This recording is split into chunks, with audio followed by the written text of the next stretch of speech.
Bonjour chers amis et bienvenue à cette conférence dont le sujet est comment révolutionner sa conscience avec l'astrologie humaniste et transpersonnelle. Cette présentation va me permettre de vous montrer comment l'astrologie peut vous accompagner sur votre chemin de transformation intérieure. Vous pourrez retrouver cette conférence sur mon site www.l'éveillenSoi.fr ainsi que sur ma page Facebook Poussière d'étoiles. Voyons en premier lieu le titre « Révolutionner sa conscience ». Étymologiquement, la révolution signifie un retour en arrière, un recommencement. Mais dans son usage actuel, le terme révolution signifie provoquer une agitation, plus ou moins violente, dans un domaine, bouleverser, modifier radicalement. La révolution évoque généralement une rupture dans les concepts ou dans les pratiques. La période actuelle ne serait-elle pas une opportunité exceptionnelle pour organiser une révolution personnelle? Voilà, je vous invite à réfléchir à cette question. Mon propos aujourd'hui est de vous emmener à la rencontre d'une méthode ancestrale qui est celle de l'astrologie et plus particulièrement l'astrologie humaniste et transpersonnelle. Un petit mot sur l'origine de l'astrologie qui remonte à l'époque de l'Égypte ancienne, aux environs de 4000 ans avant Jésus-Christ, et en Mésopotamie, 6000 ans avant Jésus-Christ.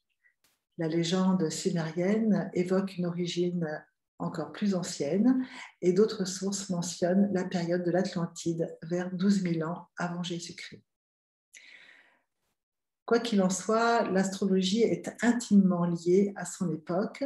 Elle évolue en fonction des hommes, de leur milieu, de la société dans laquelle ils vivent et principalement de leur interrogation face à la vie, à la nature, face au divin, au sacré et leur relation à tout cela. L'homme du début du XXIe siècle n'a plus du tout les mêmes questionnements et préoccupations que celui d'il y a 2000 ans ou celui du Moyen-Âge. L'astrologie d'aujourd'hui devrait pouvoir répondre à nos préoccupations actuelles et plus précisément au rêve d'une évolution de conscience. Alors, pourquoi révolutionner la conscience? Probablement faut-il d'abord se sentir insatisfait des choses actuelles, insatisfait des choses dans nos vies personnelles, mais aussi avec l'état de notre environnement naturel, avec la situation de notre monde, etc. On peut dire qu'aujourd'hui, le terrain environnemental, qu'il soit personnel, social ou mondial, est plutôt favorable pour ressentir cette insatisfaction. Et cette insatisfaction génère bien souvent un état de crise plus ou moins important. Cet état de crise va nous donner la possibilité, si nous le souhaitons, d'accéder à nos ressources pour engager le changement. Cet état de crise est toujours annonciateur d'un besoin de transformation, d'un besoin de transformer quelque chose dans notre vie, et ce pour changer, bien entendu, quelque chose et créer des changements pour créer un futur nouveau, un nouveau futur. Alors, lorsque nous sommes enfants, puis adolescents, on nous enseigne comment est le monde. En fait, on nous enseigne comment le monde nous apparaît. Les pensées, les paroles et les actes, donc les choix que nous faisons, seront toujours le résultat de cet enseignement et de cette structuration de base. Ensuite, grâce aux enseignements successifs que nous choisirons d'intégrer, eh bien, nous choisirons de faire évoluer notre conscience. La conscience est la perception de sa propre existence, de sa propre réalité. Si on considère que chaque être est unique, alors on ne peut donc le comparer à aucun autre, ni avec aucune autre conscience. Nous évoluons tous dans des contextes différents, même si nous vivons dans une même culture. Donc, lorsqu'un être humain regarde le monde autour de lui, il voit le monde à travers sa propre structuration et sa propre évolution. Donc, si l'on évoque une révolution de conscience, cela signifierait d'embrasser des perspectives plus vastes que celles qui nous ont été enseignées jusqu'à présent dans notre culture. Pour bien comprendre cela, je vous propose une courte description concernant les stades de développement culturel traversés par tous les individus et toutes les cultures. Le premier stade est celui de l'égocentrisme, qui est la conscience de l'enfant. Les enfants ne sont conscients que de leur impulsion biologique.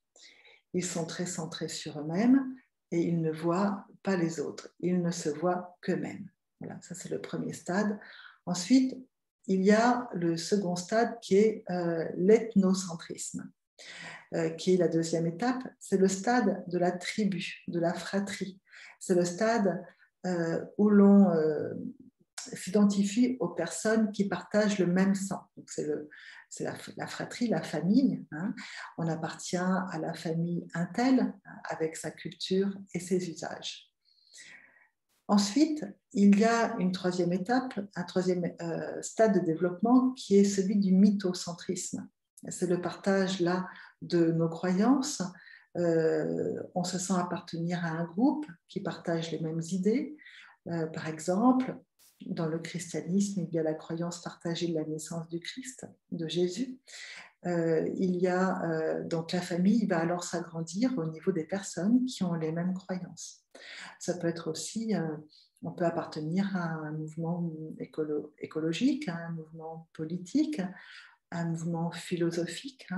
Voilà, donc on est centré autour de certaines croyances. C'est le mythocentrisme. Le stade suivant de développement, c'est la quatrième étape qui est celle de la nation-centrisme, qui se réfère à l'identité nationale. La plupart des gens dans le monde sont identifiés au fait d'être membres d'une nation particulière. On se sent appartenir à la France, à la Belgique, à l'Allemagne. Donc, quand nous sentons appartenir à la France, bien, on se sent français. Cette identification nationale peut être particulièrement forte pour certains pays et pour certaines personnes. Ensuite, nous continuons notre développement et nous arrivons au stade du géocentrisme. À ce stade, on se sent être un citoyen de la Terre. Depuis une quarantaine d'années environ, les voyages internationaux se sont accrus et cela a permis d'accroître les échanges, de parler plusieurs langues étrangères et ainsi nous avons ouvert notre conscience. À ce stade, un individu se voit d'abord comme étant un être humain, citoyen de la planète Terre, mais en même temps, il est aussi un citoyen d'un pays particulier avec certaines croyances et appartenant à une certaine famille. En continuant le développement, nous arrivons à l'autre stade qui est celui du cosmocentrisme.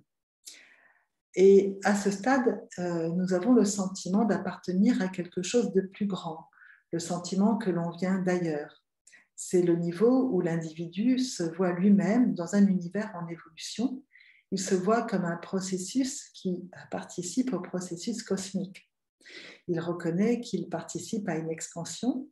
Il sent qu'il est venu sur Terre pour participer à l'évolution de la Terre et de son âme avec sa note personnelle, avec son programme personnel, où la Terre serait un terrain d'expression, un terrain d'ensemencement de la croissance et de croissance. Au niveau cosmocentrisme, l'être humain réalise que les choix qu'il fait, les actions qu'il mène, influencent le cosmos dans son évolution. Cet éveil, cette prise de conscience peut donc révolutionner et changer la signification de ce qu'est un être humain. Donc, par cette courte description de différentes étapes de développement culturel, l'individu donc va vivre sa vie au travers de ces différents stades de développement. Mais pour certaines personnes, le développement culturel s'est arrêté au sentiment d'appartenance au pays d'origine, par exemple. Pour d'autres, il s'est arrêté au niveau de la fratrie. On appartient à la famille Dupont et on ne voit le monde qu'à travers cette famille Dupont, par exemple. D'autres individus auront intégré une conscience plus vaste d'appartenance, une conscience d'appartenance à la Terre, voire au cosmos. Donc, il existe de nombreuses méthodes pour augmenter notre conscience et celle que je vous propose ce soir est celle d'aborder la connaissance de l'astrologie, qui nous permet de comprendre quelle est notre place sur Terre et qui nous sommes réellement au sein de cette conscience cosmique, et nous apprendre ainsi quel pourrait être notre processus d'évolution. Donc cette méthode est celle de l'astrologie humaniste et transpersonnelle. Le père de l'astrologie humaniste et transpersonnelle est Dan Rudyard. C'est un Français, donc le nom français est Daniel Chenevière. Il était né en 1895, décédé en 1985. Ce fut un chercheur en psychologie et en métaphysique. Dan Rudyard fut le premier à avoir relié l'astrologie traditionnelle aux travaux de Jung sur la psychologie des profondeurs, et il a aussi inclus dans sa vision les travaux sur la psychologie transpersonnelle, qui est une école de psychologie née au tout début des années 1970 de la rencontre entre plusieurs thérapeutes, dont Abraham Maslow et Stanislav Grof. Donc, Dan Rudyard a exploré les traditions orientales, la philosophie indienne. Il a aussi inclus les travaux en ésotérisme d'Alice Bailey et de Madame Blavatsky. Ces articles ont révolutionné le monde de l'astrologie car ils ne parlent plus alors de prévision ni d'influence astrale bénéfique ou maléfique, mais ils placent l'homme au centre du thème. Il fut un être de génie et pour développer, déployer sa vision, il a choisi l'astrologie car il pensait que cette connaissance était suffisamment universelle pour permettre d'introduire ses idées humanistes et spirituelles. À travers ses nombreux ouvrages, il a laissé une œuvre conséquente afin de nous permettre de mener un apprentissage ainsi qu'une réflexion philosophique, psychologique et spirituelle. Donc, je disais tout à l'heure que c'est une astrologie humaniste et transpersonnelle. Donc, c'est une astrologie humaniste car elle nous donne les caractéristiques d'une personne selon ses atouts et ses faiblesses, ses tensions et ses défis de vie. Elle nous permet de comprendre qui l'on est, de mettre des mots sur nos caractéristiques afin de mieux gérer nos particularités humaines. C'est aussi une astrologie transpersonnelle car elle nous permet de comprendre comment aller au-delà du personnel, c'est-à-dire comment atteindre le meilleur de soi afin d'apporter au monde sa singularité et exprimer au mieux le contrat de vie inscrit dans notre thème natal. C'est assurément une astrologie du dépassement, car c'est en comprenant les défis que nous avons à relever que nous pourrons faire des choix en conscience. Le but de l'astrologie transpersonnelle est d'amener la personne à prendre conscience de l'inclusivité. Une personne qui est dans l'ego est dans l'exclusivité, c'est-à-dire qu'elle rejettera tout ce qui n'est pas comme elle. C'est la peur des autres, c'est la peur de la différence. Mais au-delà des différences, il y a une conscience qui nous permet de dépasser les affres de l'ego et de l'exclusivité. Et cette conscience, c'est notre étoile, c'est notre soleil dans notre thème. Et ce soleil nous montre la direction. Donc, plus nous sommes dans l'inclusivité, dans l'amour et la compassion, plus nous nous dirigeons vers notre vérité profonde, vers notre plus haut niveau d'expression.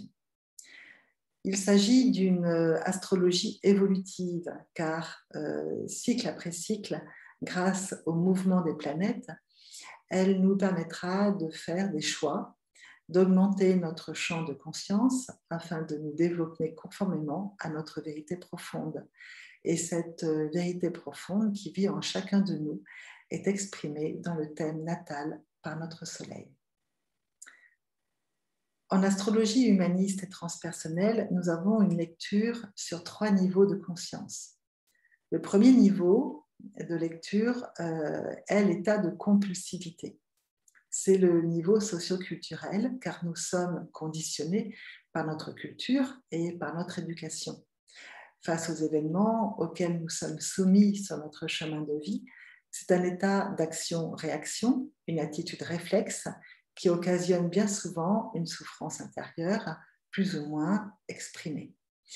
Ce niveau s'exprimera davantage dans l'enfance, mais il peut aussi perdurer tout au long de la vie. Et comme les compulsivités vécues engendrent de la souffrance, elles invitent la personne à se repositionner, à se questionner, si bien entendu elles s'en donnent les moyens. Car nous pouvons vivre toute notre vie avec des réactions délétères sans vouloir ou sans savoir les gérer. Ensuite, il y a un deuxième niveau de conscience qui est celui de l'être qui s'est observé et qui s'est autorisé à introspecter pour gérer au mieux ses émotions et se libérer des réflexes fâcheux.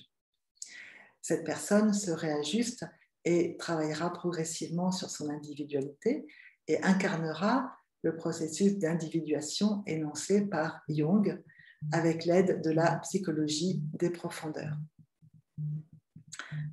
Au-delà de l'accomplissement de la personnalité, laquelle reste une étape indispensable, il se présentera des ouvertures vers la consécration de l'individu à ce plus grand que soi.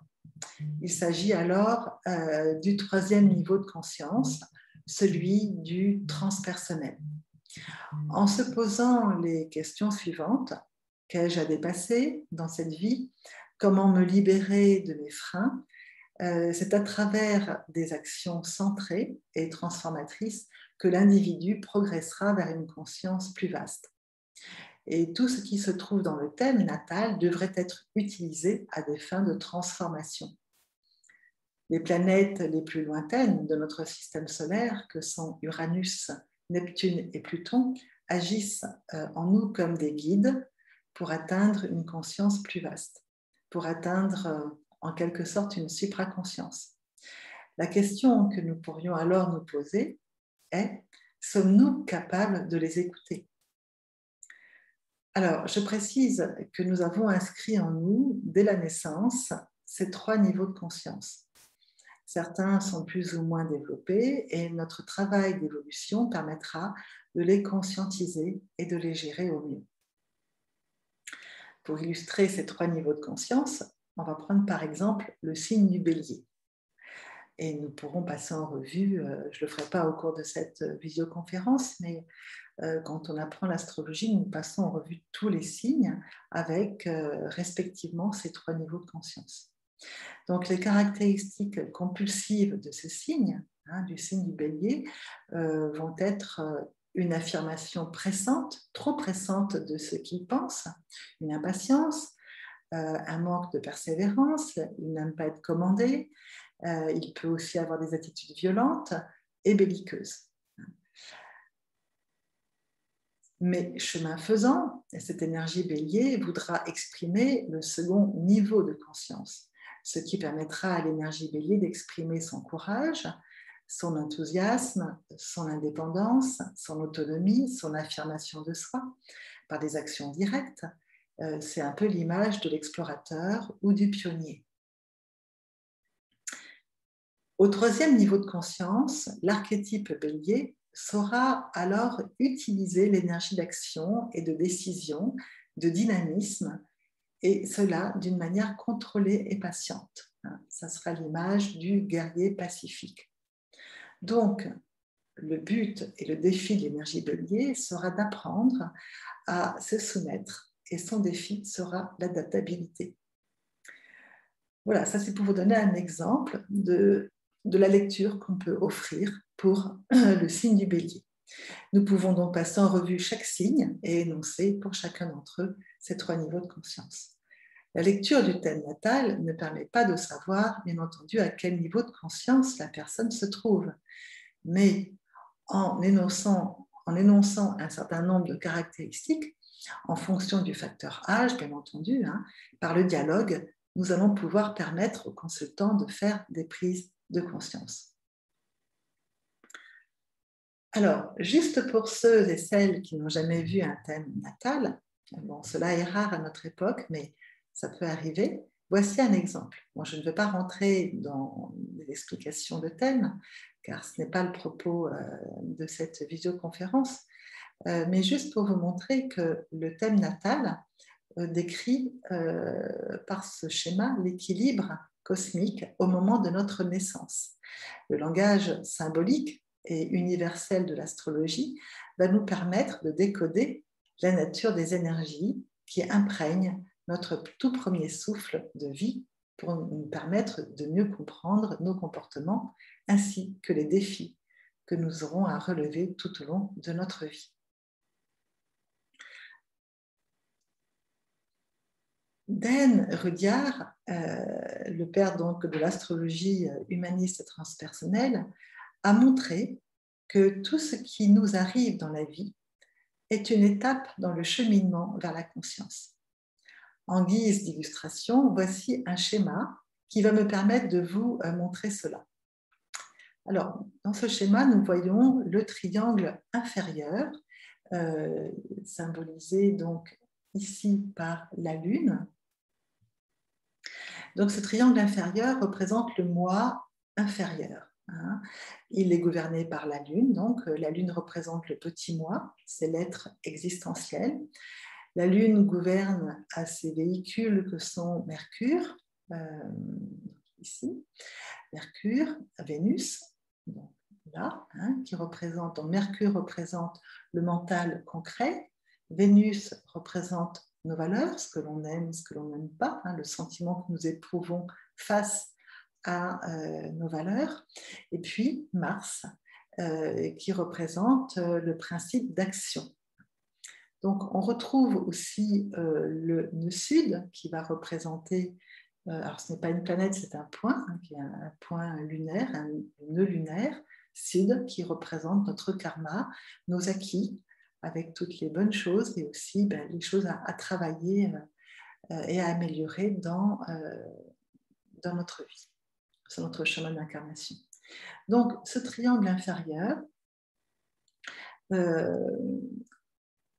tout au long d'une vie, on peut vivre uniquement avec ce triangle du bas sans se préoccuper du reste. On peut développer sa personnalité, son ego, se faire une place respectable dans notre société, devenir un bon citoyen, payer ses impôts, obtenir de la reconnaissance, et particulièrement celle de notre ego. Et nous savons que l'ego est fortement valorisé dans notre société par le culte de la personnalité. Mais il y a le triangle supérieur. Le triangle supérieur qui est symbolisé par le soleil, qui représente notre moi essentiel, notre étoile, notre âme, qui représente nos buts de vie. Il représente notre être essentiel et dans notre société, globalement, il y a méconnaissance de cet aspect. On est souvent inconscient de cette part qui vit en nous. Le Soleil gouverne aux planètes transpersonnelles, donc, que sont Uranus, ici, Neptune, et Pluton. Il y a également le nœud nord, qui est un nœud lunaire, et qui représente notre dharma, autrement dit, notre vocation, le point vers lequel nous nous dirigeons. Donc, les planètes transpersonnelles ne sont pas visibles à l'œil nu et sont relativement lentes puisque Pluton traverse un signe entre 11 ans et 30 ans, Neptune en 13 ans et Uranus en 7 ans. Donc nous avons tous dans notre thème Uranus, Neptune et Pluton, ce qui fait que nous appartenons tous à une certaine génération. Leur mouvement lent apporte une transformation de la conscience collective et cette transformation aura un impact particulier dans notre thème. On y trouve aussi le nœud nord, donc comme je vous le disais tout à l'heure, qui représente notre dharma, c'est-à-dire notre vocation personnelle, notre devoir selon la loi cosmique. Donc, voyons ces planètes lentes. Uranus représente le mental supérieur. On voit là le glyphe d'Uranus, représente le mental supérieur. C'est la planète de la révolution et de la transformation. lorsque l'on rencontre des aspects importants d'Uranus dans notre thème, ce sera le moment de changer quelque chose dans notre vie. Quelquefois, il nous faut changer de travail, ou alors divorcer, changer quelque chose dans notre vie. Ça peut être changer des relations, ça peut être changer de lieu aussi. Donc Uranus nous invite à changer et à nous ouvrir, bien que parfois nous pourrions avoir quelques résistances. En fonction de notre niveau de conscience, l'événement rencontré ne sera que le reflet de la transformation qui doit s'opérer, bien entendu. Uranus, lors de ces transits, va travailler sur nos résistances, sur notre structure, laquelle est symbolisée par Saturne. Donc là, on voit le glyphe de Saturne. Donc, au fur et à mesure des transits d'Uranus, ces transits vont avoir un impact sur Saturne. Et Saturne, qui représente les structures, avec toutes ces rigidités afférentes, eh bien, Uranus va permettre petit à petit de dissoudre, de transformer quelque chose dans notre vie qui sont restés bloqués, qui sont encore rigides, qui sont freinés ou conditionnés par les choses du passé représentées par Saturne. Donc Uranus, en travaillant sur Saturne et Jupiter, va nous permettre de travailler sur notre ouverture de conscience et progressivement, Saturne et Jupiter, qui représentaient les lois du conditionnement socio-culturel, deviennent des planètes qui vont nous aider, grâce aux transformations qu'aura opérées Uranus, donc qui vont nous aider, ces planètes, à nous ouvrir au processus d'individuation, c'est-à-dire de devenir un être autoréférent, indépendant des conditionnements sociaux dans lesquels nous sommes incarnés. Uranus, qui représente le mental abstrait, la connaissance, et va influencer également sur Mercure, qui représente le mental concret. Donc là, on voit le passage, donc Mercure, le mental concret, Uranus, le mental abstrait, cette connaissance qui nous habite sans trop savoir pourquoi elle fait partie de notre être, mais il y a des choses qui, invariablement, nous les connaissons sans forcément avoir étudié. Ce sont des choses qui sont profondément enfouies en nous. Et donc, c'est Uranus qui les porte, en fait, qui va les exprimer. Donc, Uranus travaille sur Mercure afin de nous libérer de nos anciennes croyances et de nous libérer d'un mental désuet qui a besoin, lui aussi, de se renouveler tout au long de notre parcours terrestre. Voilà, ça c'était pour Uranus. Maintenant, voyons la planète Neptune. Donc, Neptune est symbolisée par ce glyphe, cette planète a été découverte en 1848. Et cette planète concerne l'amour universel, la bienveillance, c'est le ciel en nous, quelque part. Lorsque Neptune transite, c'est une période où certaines énergies doivent être dissoutes et où nous devons apprendre à nous ouvrir à quelque chose de plus vaste. Neptune travaille sur Vénus, qui aide à transmuter l'amour conditionnel que porte Vénus en elle, vers un amour plus vaste et plus inclusif, vers un amour inconditionnel. Tout à l'heure, je vous disais que Vénus représente nos valeurs. Ce sont des valeurs qui sont, bien entendu, apprises par nos conditionnements culturels, mais aussi nos conditionnements familiaux. Et donc, il y a des choses que l'on aime, il y a des choses que l'on n'aime pas.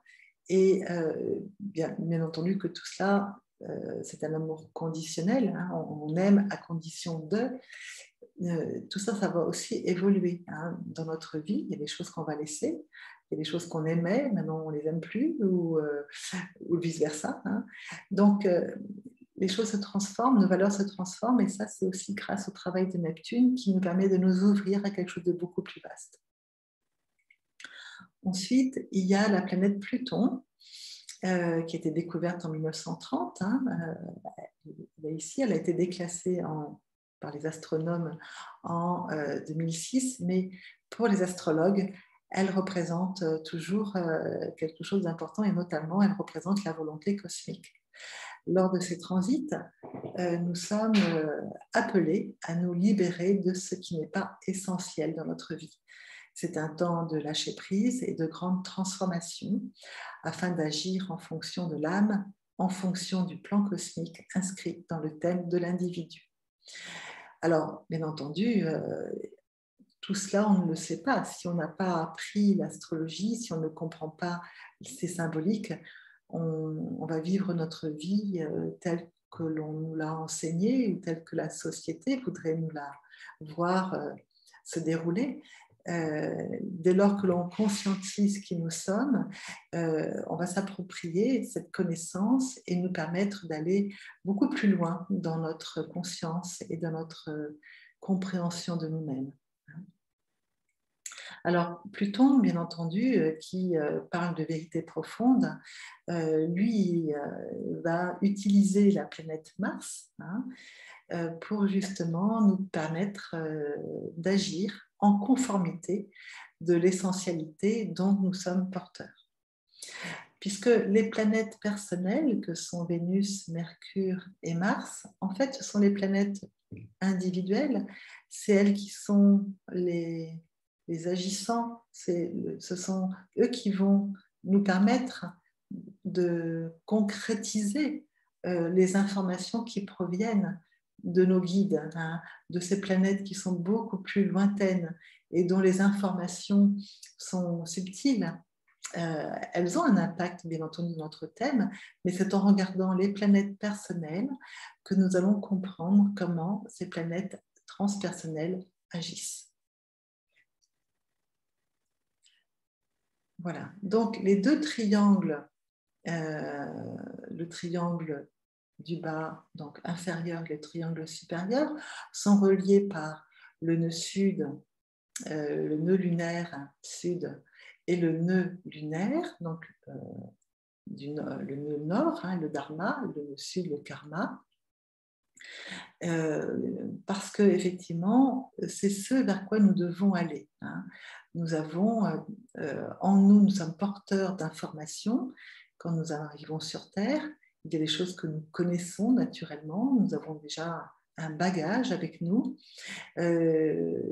qui nous donne des facilités, des fluidités, mais aussi qu'il nous faut améliorer. Et c'est en allant vers ce nœud nord, vers notre devoir quelque part spirituel, vers notre vocation personnelle, que nous allons travailler sur ces acquis pour les faire évoluer. Donc, c'est un axe qui nous permet de nous transformer, c'est ce qu'on appelle l'axe de la destinée. C'est un axe ésotérique qui agit de façon occulte, mais dès lors que nous le conscientisons, là encore, il va révéler toute sa pertinence et le sens de notre incarnation. Donc ces deux triangles sont également reliés à Jupiter et à Saturne. Elles représentent ces deux planètes, donc là, le dit, vous voyez, ces deux planètes, elles représentent les planètes dites sociales. Et c'est grâce à ces planètes et à leur transit que nous allons pouvoir construire le pont entre notre personnalité, notre ego et notre âme, symbolisé par le triangle du haut, relier notre personnalité, ici, à notre être essentiel, pour nous acheminer vers notre vérité profonde et ainsi lâcher les vieilles structures qui ne nous servent plus. Donc, le but de la vie étant de permettre une interpénétration des deux triangles et vivre l'unité entre le moi essentiel et le moi existentiel, et de permettre à la terre et au ciel de se rejoindre. Donc, normalement, toute la vie nous invite à nous relier à notre âme. Toutefois, nous pouvons avoir peur quelquefois d'aller vers l'inconnu et de sortir de notre confort. Et l'intérêt de l'astrologie nous permet de prendre conscience de qui l'on est vraiment et elle nous sert à nous libérer de nos conditionnements. Donc là, je vous ai créé une petite illustration de cette fusion des deux triangles. Voilà.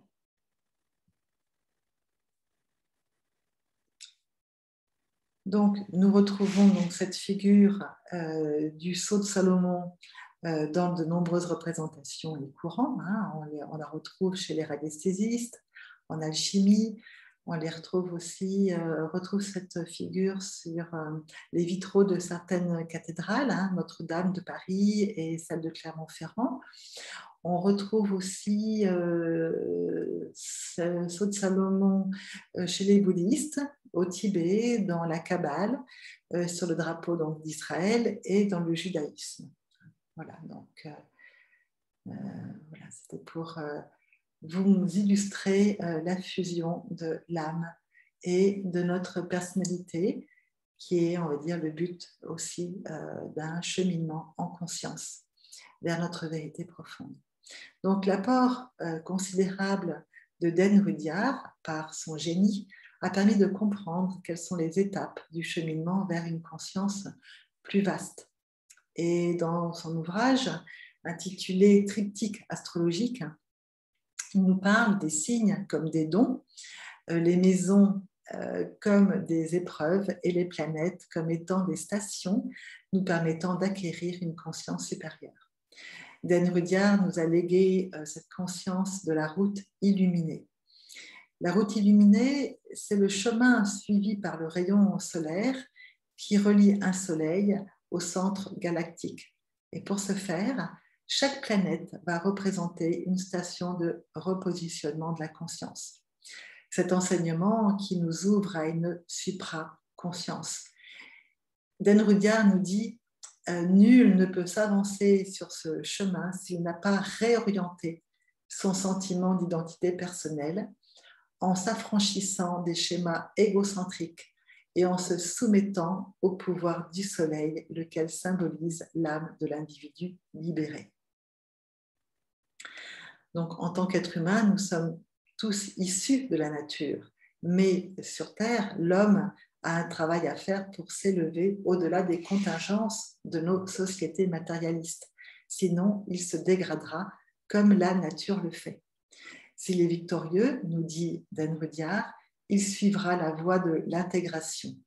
Et cette conquête sur lui-même lui apportera la magie qui le fera briller comme une étoile au firmament de l'esprit divin. C'est magnifique, hein, n'est-ce pas ?